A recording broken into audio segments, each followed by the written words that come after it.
April, thank you. Okay, the question is, do you believe in flying saucers or UFOs? Well, a Tucson group is sponsoring a gathering with Arizona's most widely known UFO abductee this weekend. Well, that's Travis Walton. It's the 40th anniversary of his abduction in the White Mountains. Now, you may remember his book and the movie made about it called Fire in the Sky.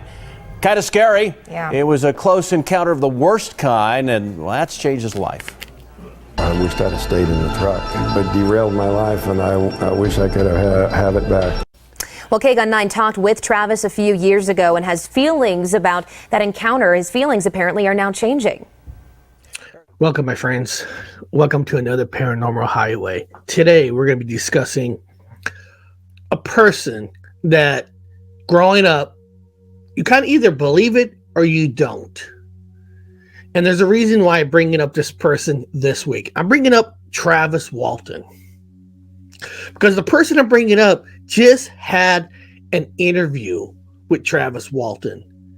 So I want to see, when I bring up a guy named Anthony of Unidentified S4, I want to find out from him what was his thoughts of the Travis Walton story before the interview, and what is his thoughts after he interviewed the person.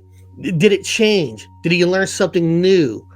Because Travis Walton, if you don't know, in 1975, he was basically abducted, went to the sky. They did things to him. 5 days later, they found him. The whole crew was cutting wood, just working, when the event happened. Arizona forest. It was near dusk on November 5th, 1975. A truckload of forestry workers were making their way home when they saw something strange to one side of the road. They stopped, and one of them, Travis Walton, got out to take a closer look. As he got nearer, something happened that made his companions panic.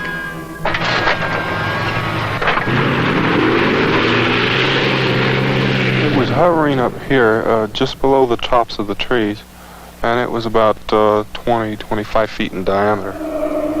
What he saw was a bright object hovering in midair. When I got up about here, I crouched down behind a log, and I could hear a sound coming from it. It was kind of a very strange mechanical sound. And I was kind of wrestling with the idea of being so close to this. I'd expected it to take off, you know, and in running up here, I figured this was my last chance to, you know, to see this thing up close. But I decided I'd better get the hell out of there. And as I raised up and turned to go, I felt this numbing shock and blacked out. The guys in the truck said they saw this brilliant beam come out of the bottom of the craft and hit me in the head and the chest and knocked me flying through the air. So throughout history, you know, the question is, did it really happen? In 1993, the movie Fire in the Sky came out. Now, that's when I first learned of the Travis Walton story. Because you got to remember, people, back in the 80s and 90s, social media wasn't like it is today. You know, we're getting to the point where there's 24-hour CNN news and all that, but it wasn't like back then you had channels talking about UFOs. So the chances of you even hearing about Travis Walton's story before the movie is probably 10%, 15%, especially when you're limited with TV, because not everybody even had cable back then. You know, cable came more popular in the 90s where everybody could afford it. So when I saw Fire in the Sky, I was like, wow, this can't be true. Is it true? Because it was based on a true story. So, you know, that's when I went to the library, because back then, that's your social media. You had to go to the library to learn about people, and learning about these woodcutters taking a lie detector test. So we wanted to know just how accurate are those tests? 13 News Now reporter Dana Smith is in the studio with a closer look at how they work. New at 5. Is WVEC Channel 13 the best news station you ever worked for? Yes. I decided to put myself in the hot seat to find out if polygraph tests really work. Polygraph examiner David Goldberg of executive protection group Polygraph Service says for the majority of people, they are accurate.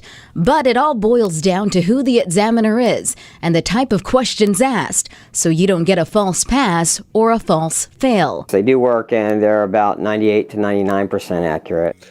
And all of them passing, but then they had to take it again, and one of them failed. But then I learned, did he fail because he was actually lying?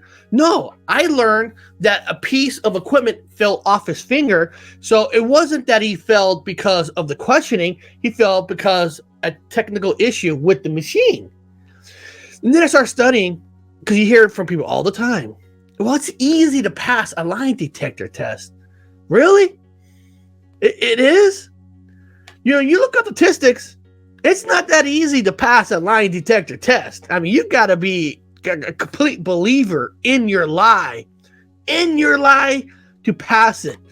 And you're going to tell me these 4 or 5 woodcutters that they learned how to beat a lie detector test in 1975? I mean, we know more about lie detector tests now, where we can study it more and maybe try to learn the ability to fake it. But then later on, they had the brother who picked them up, a brother and a friend who picked them up. They even did the lie detector test, and they all passed. Everybody passed. So are they lying? Now, of course, in the movies exaggerate the story. We know that. But the story, they all passed that. They saw the ship. He got taken up. What happened on that ship? Now, that's another story you could question. But if he wasn't up that ship, how did he survive 5 days out in the woods? I mean, there's so many things to think about. And then just recently, Travis Walton spoke at a UFO conference out there, Area 51 area. Anthony of Under the SFR, they had an opportunity to interview him.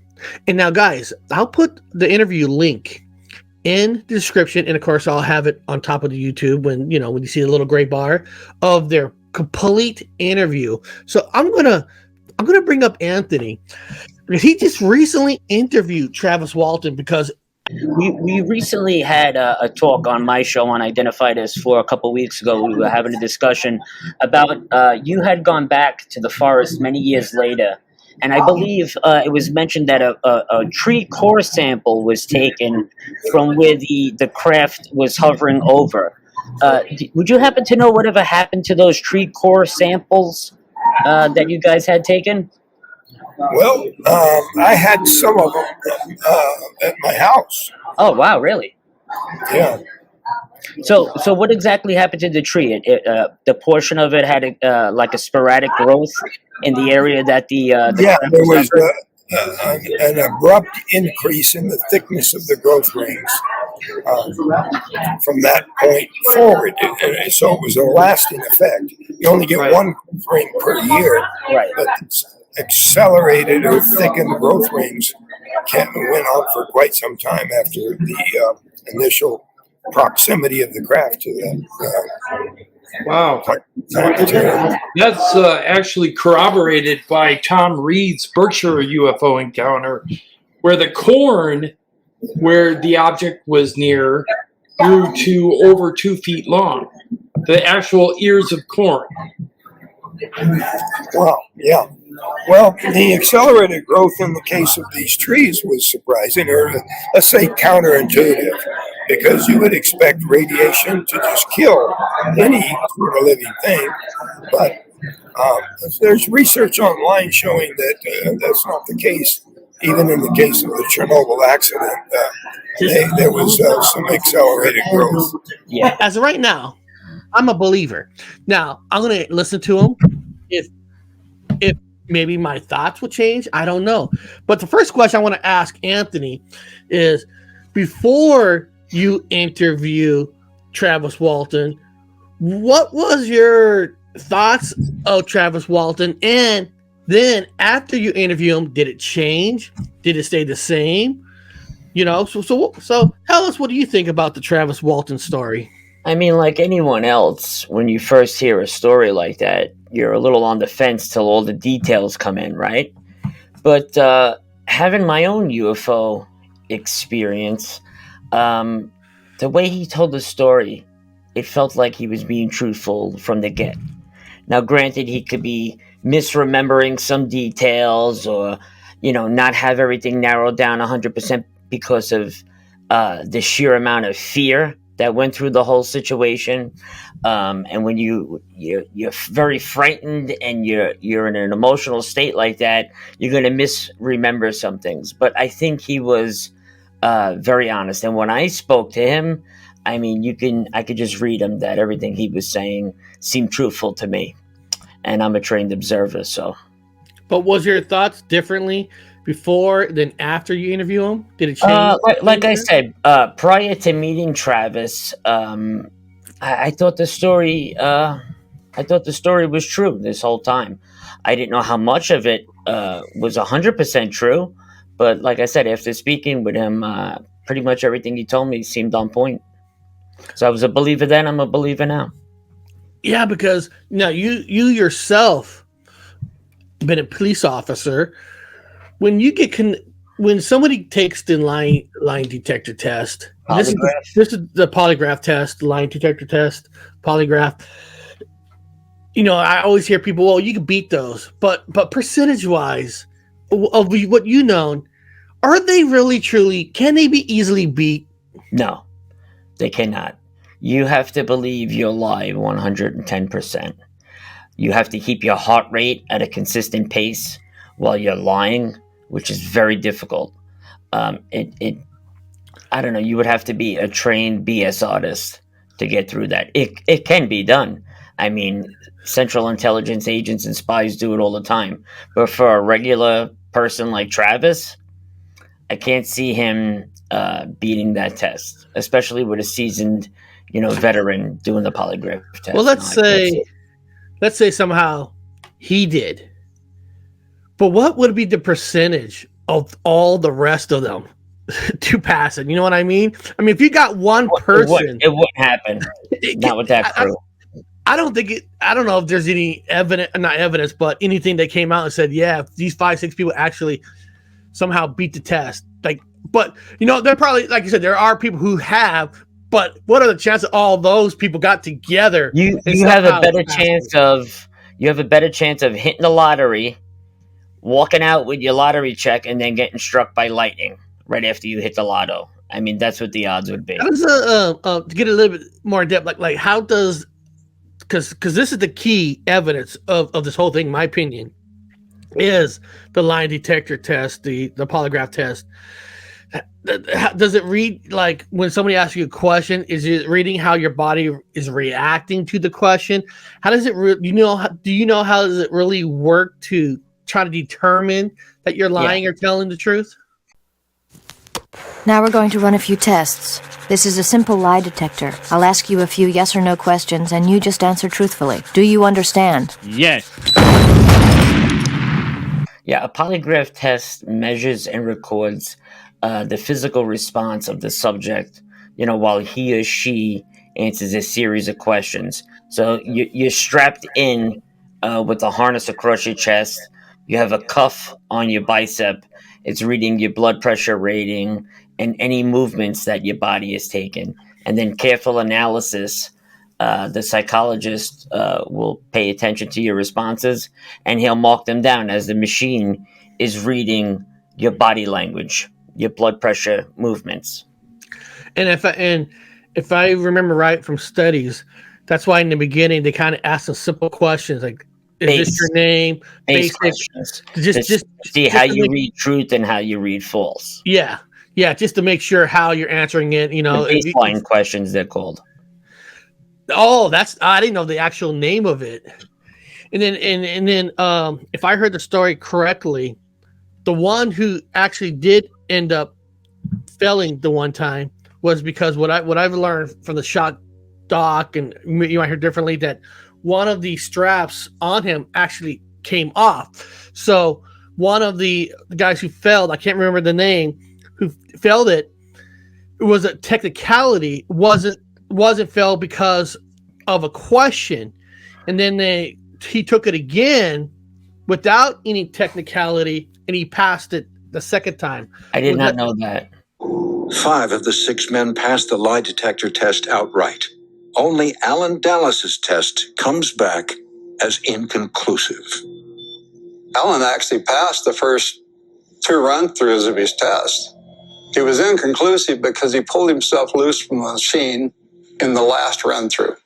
It was the one that's considered the criminal. Your pulse rate is detected. Okay, and not only that, I always assumed because the guy that had a criminal record and Travis had an argument earlier that day, and I always assumed because they got into a fist fight and he was trying to keep that secret from the cops, because if he would have told the cops, I beat Travis up this morning, we had a fist fight, they would have right away made him suspect number 1 for killing him, because they thought that somebody killed Travis. They thought this crew murdered him and buried his body in the woods. Yeah, there is a pretty good shock doc. That's what they call a certain documentary on the Discovery Plus, and Travis is actually on there. And like I said, I don't know how truthful a lot of these things are because we weren't there with the test, but they said the only reason he fell because of technicality, and it was not a question. And that's why they had him take it again. And of course, when he took it again, he passed it with full colors because nothing came off. So now I believe it. Yeah. So if you take that all out, every single one of them did ended up passing, and they all have and another part of the story is they took the test like 10, 15 years later, and they still passed it. They took multiple polygraph Multiples. tests. Yeah. And I'm not saying that's the only evidence of why it's true or not. And of course, according to a lot of these documentaries that, years later, of course, when the story gets more popular because of the movies and all that, then, they start doing more investigations, and they did examine the area where it happened. And they noticed that some of the trees that are cut down or crack, whatever, they noticed that some of the trees had a certain growth, and this growth, that they used this growth as a testing site, as one of the nuclear sites that I can't remember what country it was that did a nuclear test. You're talking about Chernobyl in Russia. Yes. 7 interesting facts about the Chernobyl disaster. 1. The Chernobyl disaster remains the only level 7 incident on the International Nuclear Event Scale, making it the biggest man-made disaster of all time. 2. The dead trees and fallen leaves near Chernobyl don't decay. 3. 200 tons of radioactive materials are still inside the reactor. 4. In the contaminated area, researchers have planted hemp to remove toxins from the soil in a process called phytoremediation. 5. The radiation leak caused the nearby forest to turn a bright shade of ginger, which is why it was named the Red Forest. 6. There is a fungus species growing on the Chernobyl reactor that feeds off the radiation. 7. There is a population of radioactive wild boars in Germany, caused by the Chernobyl disaster, and their numbers are rising. And they saw that in those radiation, the tree had a growth almost exactly like they did right there where the site of Travis Walton we got taken. Now, of course, I haven't looked at those papers. And even if they hand me the papers, I wouldn't honestly know what I'm looking at. But if those papers are honestly true, so you got everybody who passed the test. Mm-hmm. We do have some evidence of growth all these years later.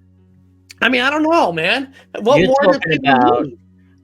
you're talking about is Travis had gone back many years later to the location where the UFO dropped him off in the woods.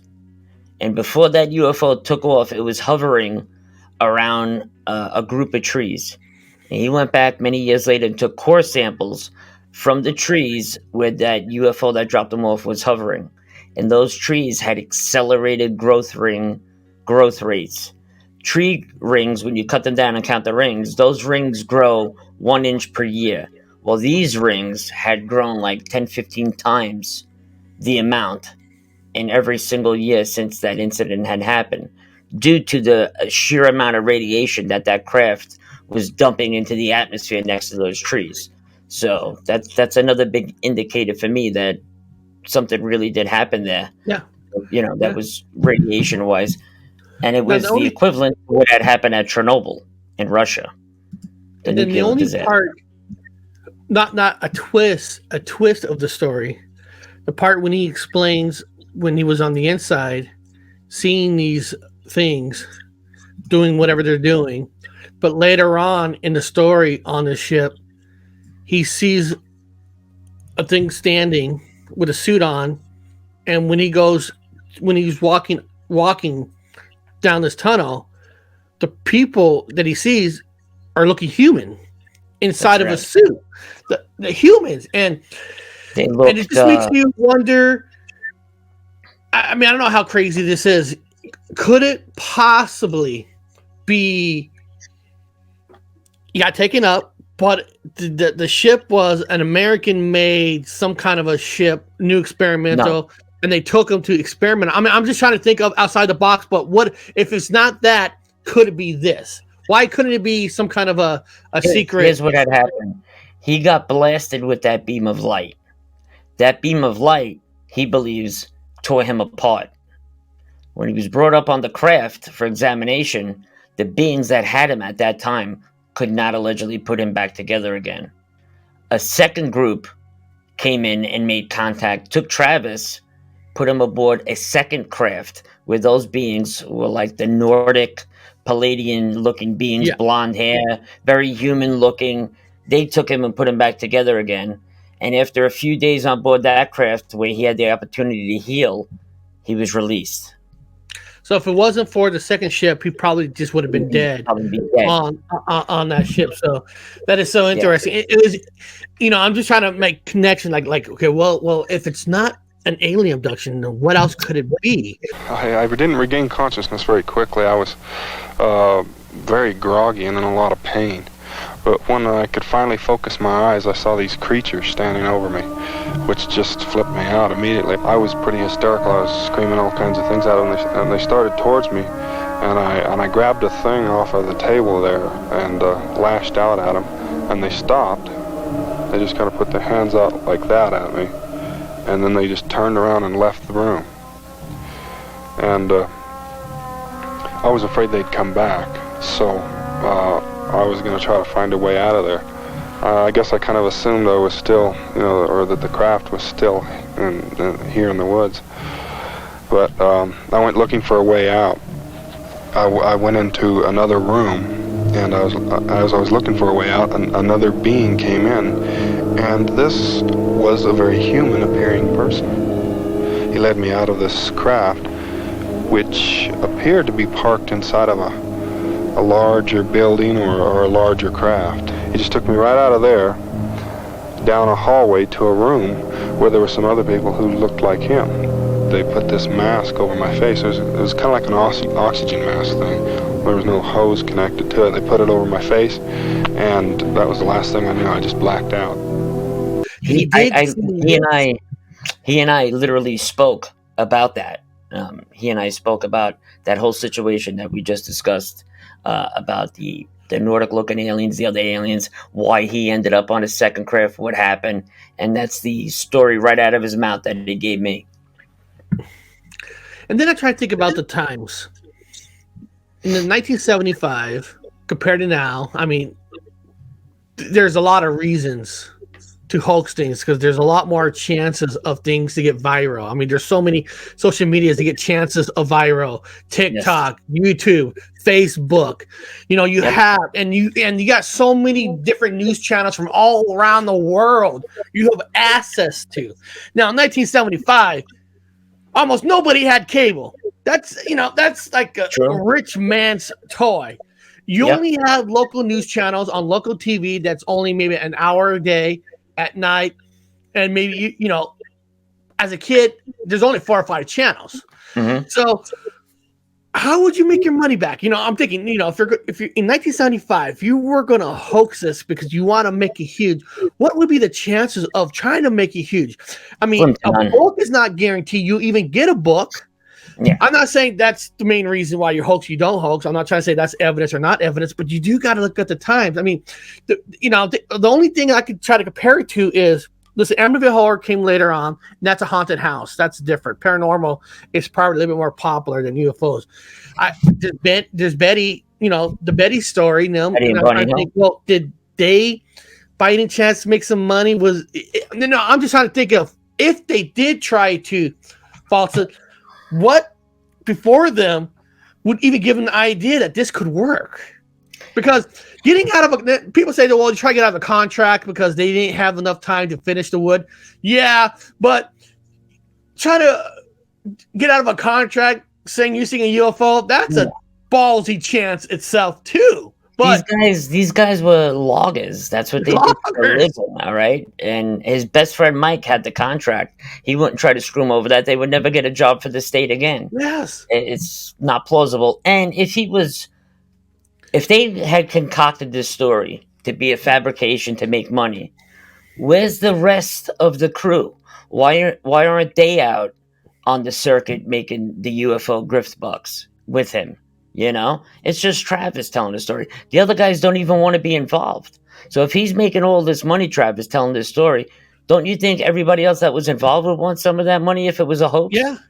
And I'm trying to look up Barney and Betty. Like, did they end up at the end of their abduction story make money? You know what I mean? I'm just trying to find it. Like, where would they even think about a story that could get them that story to make money? I'm sure they all made a little bit of money back then, but nothing like they would make today.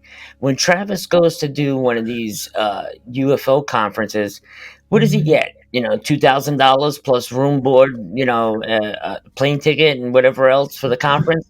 It's not like they're like, all right, here's $500 grand. You're going to come talk for the weekend. He makes a couple thousand and then he's on his way. He does that 3-4 times a year, whatever it is. So he's not making buku bucks off it. No, I mean, that's what it is now. That's what it is now. I'm sure he makes some money with his documentary stories. But today, 1975, that's not available. No way. I don't even know. I mean, Comic-Con didn't really take off until the 2000s, when Comic-Con was actually been there since the 80s, where somebody had a garage and they had comic books. So none of that guaranteed revenue was even there to even think about to attempt. And you have to put that in consideration. Right. And all these loggers are probably like us. They live check by check. So taking a chance like this to even think about this, to even make money. Say one guy did in the crew saying, we can make a book. You know how long it takes to get a story out on a book in the first place? How do these people are going to live where they're living check by check? And then you got to count on that book becoming a bestseller for everybody to even make money. I know people that wrote 5 and 6 books right now. I know people that wrote 30 and 40 books, like Jim Goodall, and he's not a multimillionaire, and he's a best-selling author. You know what I mean? So, like, you to make buku bucks like that, I mean, you got to be the #1 book being talked about in the United States or globally to be making money like that. It's just not happening. He does have a new movie coming out, though, Travis. He is remaking the Travis Walton story on his own. It will be out. It is coming out soon. He's doing it just the way it happened to him. No Hollywood special, nothing. Just the way it happened to him. He's putting it out there. He wants the truth to be out. That's going to be awesome. Yeah, I'm looking forward to that. And that's good. That's good. But, I will say, we know common sense would tell a common sense person that movies do exaggerate. But because of the movie, like for myself, it made you want to investigate it. Made you want to go to the library to read about it. Wait to speak to this guy. For years I've wanted to speak to Travis, but I was always working or had something that came up and I could never make a convention or whatever. Finally, thanks to UFO Man, I was given the opportunity of a lifetime to have a one-on-one interview with Travis. I mean, what more can you ask for, really? There's one more thing you can ask for, to have him come on your own panel. You know what I mean? He already agreed to do. That'd be fun. He is going to come on. That's always fun. You bring him on a panel, like I always look at guests as sometimes I don't want a guest to come on and to be just surrounded by him. Let him feel like he's part of the panel. Talk about other UFOs. You'd love to hear his input on what he thinks, what he's seen, and all that. Because there's so much more to explore, and all that. And Anthony, I do want to appreciate. So at the end of the interview, when you watch his body language and all that, I think you said you felt that man was talking 100% honesty, way you were looking at him, way he was talking and telling the story. He was very nonchalant, very, plus he was in a noisy place. He was at UFO Expo, Tom Reed's UFO conference there in Roswell. He was just there being himself. People were trying to walk up to him and get autographs and stuff while he was interviewing. He's like, sorry, I'm doing an interview right now. Come back later. He just wants to tell the story as he wants to tell it correctly. Right. He don't care about fame and fortune and stardom. He's just there to tell his story so everybody knows the truth. And I could see anybody that had an encounter like that would want to do the same to clarify exactly what happened. Because people see the Hollywood dramatization of fire in the sky and they assume this is nonsense. The movie was nonsense, and he will tell you that 90% of that movie is fabricated. It's not an exact portrayal of what happened. There's bits and pieces of it that are true, but Hollywood had to do that to drum up ticket sales. You know what I mean? And it's like a two-edged sword. Except if they didn't, nobody would see it. Right. And you hope that the person has enough common sense to look into the story themselves. Correct. Otherwise, the other people are just popcorn. People are like, okay, that's cool. See you later. Next, But Travis is the kind of guy that literally, travels with his guitar, and when he's at a conference, he's got free time. He's there hanging out with regular people. They're all playing the guitar. Like I have photos of that at the conference. So it's pretty cool. And I want to thank Anthony for coming up here, kind of give more of an explanation about Travis Walton, Tamis. I'm thinking alien talk. Now, like I said, on UFO Man channel has the full interview. On Identify S4, he took clips of the interview on his channel too. So I'll put links of the video to his channel where you want to access the interview, and I'll put UFO Man's channel so you can see the exactly full interview. And I recommend, if you're into UFOs, and even if you're on the fence of abduction stories, yes or no, listen to his story. Listen to these guys interview him. Look at the body language. Study him. Way he says his answers. It can tell you a lot about the person. So I'll give my final thoughts, and I'll be back in a second. After listening to Anthony, I'm still a believer. I mean, I still think something happened. I mean, and you heard it from the extra information that Anthony was able to give about, the radiation and the growth of the tree, how the wood kind of like was expanding because of the radiation of the ship. Something happened, and like you heard him said, some things could be exaggerated, some things could not. I mean, nobody's going to truly know unless you're the one who's being abducted. But also you got to remember, these people who also have been abducted, they're under some kind of, I don't know, their kind of medication, their kind of whatever they're using on them to keep them in that spot.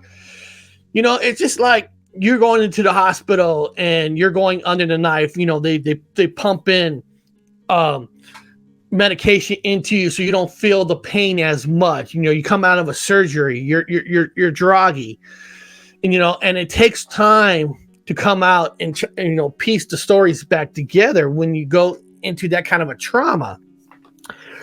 So I can see where stories come a little more clearer when the years go by, because you're not in that medication state, that fogginess state when you're just in that abduction, whatever experiments they're doing on you. I believe it's taken, and I believe they were doing something on him. I believe the story 100%. I've always believed in the story. Now, like I said, some things can be exaggerated. We know that, but we really do. But we don't know because we weren't there.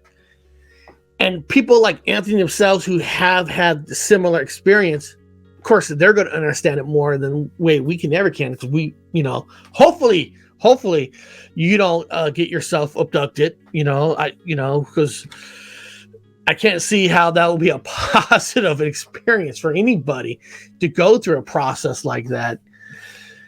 And now some people say, Eric, it's probably Americans kidnapping people. They're doing the experiments. Yes, there are stories like that. But I don't believe in this case that happened. It was done by the American government. The American government is going to have this ship, and they're going to pick these one of the, because I would think if they're going to experiment, if it was the government, I'm just thinking, if it was the government and they found this guy standing there and they're gonna take Travis Walton up, and if you believe that it was the American government, wouldn't they go after the other 4 or 5? Because if you want to keep this a secret, how are you going to keep it a secret when you're taking one person and you're leaving the other 4 or 5 people to take off in their car and do exactly what they do, call the cops, tell them their story? You think the government are going to let them go? They're going to experiment? I think if it was the government, they will all be picked up. Every single one of them. Because I can't see our government, the top spies of the world, are going to say, we're going to abduct one person, but we'll let the other 4 or 5 go. Because if they did let them go on purpose, they probably would have put a fake body there to get these people arrested, because they wouldn't want this kind of story to get out. And that's what they would do if you let the other people go. That's one of the main reasons why I think the Americans could not be involved, because you would not let the other 4 or 5 people just go in their car and take off. That's just my opinion. But the question is, what is your opinion? What do you think? Leave in the comments. Email us. Tell us, what do you truly think of the story? Let Anthony know if you felt you've been abducted. If you're looking for answers, and I recommend every single one of you to watch the interview that they had with Travis Walton, because it was something great. It was something special. And it was very nice of Travis Walton in the middle of this big convention to even sit there on a YouTube channel and do an interview where he's speaking in front of people. What a person to do that. That's an awesome person to take time to talk to a YouTube channel during a convention where he could have been standing in line doing autographs for $75. He did his interview. That's got to say something about his character. So guys, I hope you enjoyed the story, and I'm really excited to hear what you guys think of the Travis Walton story. But the main part is, I hope you enjoy taking this journey with us, because together we're going to find the truth. So kick back, relax, get some popcorn, get some soda, because I'll see you all next time on the Paranormal Highway. It was a little after 6 in the evening. We were coming out of the woods here, up this road, and we saw this glow through the trees. And when we got in the opening here, we could see this object hovering over here, stopped the truck, and, everybody, wow. What did it look like? How big was it? How bright? It was about 20 feet, 25 feet in diameter, about 8 or 10 feet thick. It was a disc-shaped object, glowing golden color. I could hear a sound when I got up closer, but it suddenly got louder and started to move in a kind of a wobbling motion, and that scared me, and I decided, I'd better get out of there. And so I raised up to go, and I just felt a numbing shock, and blacked out. My co-workers, the guys in the truck, said they saw a beam come out of this craft and hit me in the head and the chest and knocked me backward.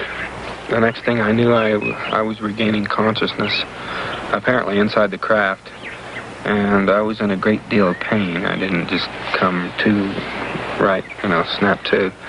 And I discovered these 3 creatures standing over me. I lashed out at him. I was backing away from him, and they came towards me, and I was really hysterical, and I screamed at them to get away from me, and they just stopped at one point there and just turned around and left the room, just all at once. I found myself on the pavement outside of the town of Heber.